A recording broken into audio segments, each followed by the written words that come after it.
بسم اللہ الرحمن الرحیم. السلام علیکم. Dear students, today we are going to discuss the last topic of chapter 1, basic problems of macroeconomics.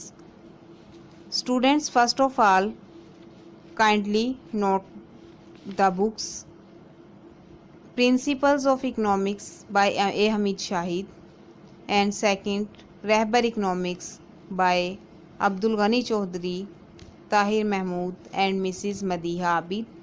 Students, these are the most recommended books and according to your new syllabus.